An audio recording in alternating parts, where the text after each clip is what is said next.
The reactor number 3 at the Daiichi nuclear power plant in Fukushima is the one that is loaded with plutonium. And it also appears to be the one where the reactor itself may have some problems. This, to a certain extent, is new news. Some workers, a couple of workers were taken to the hospital. They were walking in water that had radiation 10,000 times above the normal limit, apparently unanticipated because it burned them. And as they were trying to reestablish electric power into this plant. And so I wanted to get back with Paul Gunter with BeyondNuclear.org, our favorite nuclear expert. Paul, what's the status of, out of these 6, first of all, welcome to the program, or welcome back, Paul. Thank you, Tom. Of these 6 reactors, only one of them is full of plutonium. And in addition to all the other stuff, it's this MOX, mixed oxide, in other words, mixed with plutonium. And that's number 3. And now we're hearing that there may be actually a breach of containment or a problem with the core at number 3. What is the latest that you're hearing? Well, it looks like what's happened is there are a couple of ways you can have massive amounts of radiation escape from a nuclear power plant. You can breach containment or you can bypass containment. What appears to be our best guess right now is that the workers encountered heavily contaminated water that had come from a burst pipe coming out of the reactor of containment into the turbine building. So this may very well be the second way that radiation can escape, which is a bypass of containment. So we have a large amount that's coming through a penetration that was formerly there with a steam pipe, probably. Right. But it doesn't. What it does is it still doesn't assure us that they have control of any of these 4 reactors right now that have got the damage. But a particular concern is the plutonium reactor, and it's really paramount because we could have an event much, much worse than Chernobyl. We talked with Dr.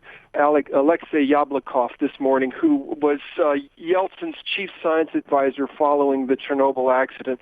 And his major concern is that unlike the Chernobyl accident, Japan is a much more densely populated area closer in to these reactors. And it's particularly of concern now because there are still more than 10,000 people who are essentially quarantined in the 12 to 19-mile zone around the Fukushima plant, and then, millions more within the 50-mile zone of this plant. So, where the accident in Ukraine was in out on the steppes of the Ukraine and Belarus, you had, considerable populations, but in Japan, we're talking on the orders of millions of people that could be exposed to plutonium, which is the most deadly, most poisonous kind of radiation that's been created by man. Right, the most deadly substance on Earth, and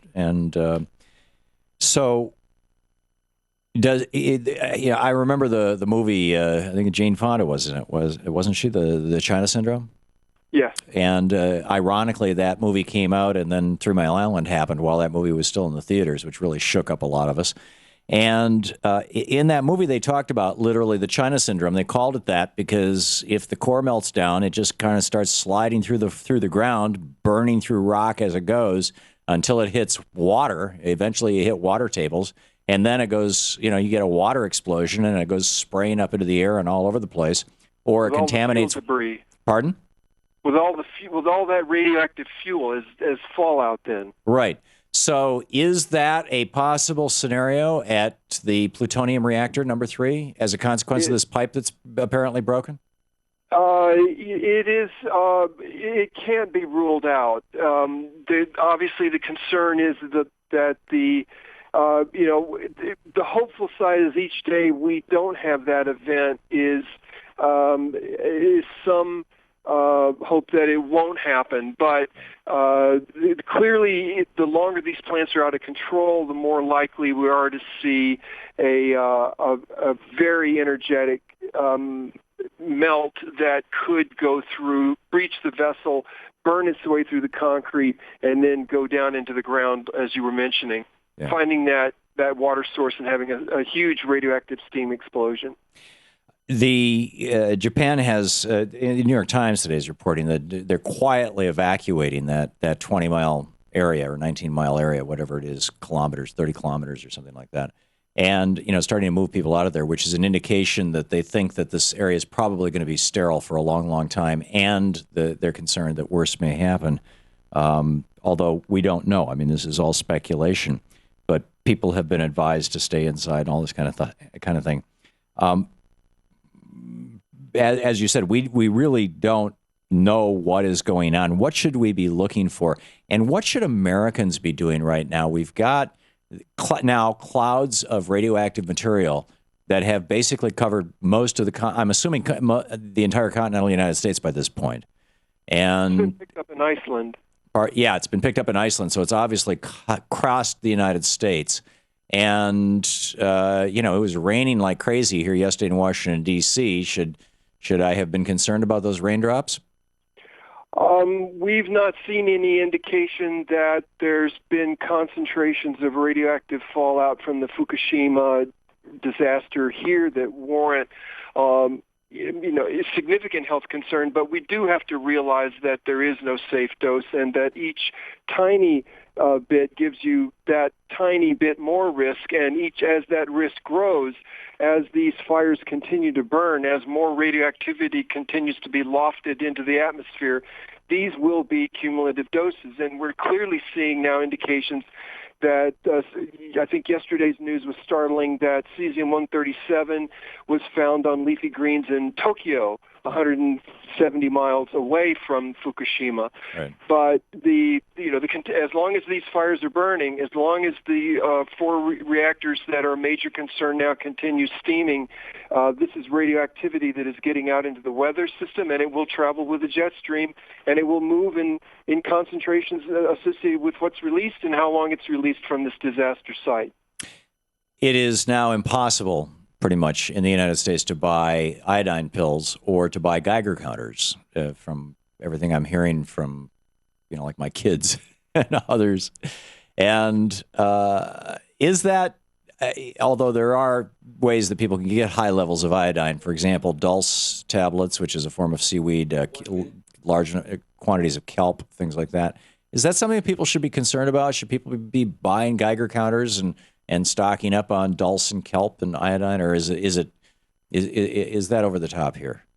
I don't think any precautionary measure, short of taking medical action, which potassium iodide, by the way, is a medical procedure. It's a medical action to block iodine into your thyroid. But taking kelp, taking miso soup as a part of your regular diet, these are events that certainly helped people that were nurses and doctors that were working with Hiroshima victims following the atomic bombing of Hiroshima and Nagasaki. So these are precautionary measures that are wise and I think timely now. Yeah.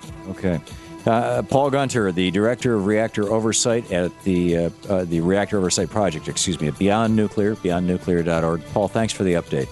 Thanks again, Tom.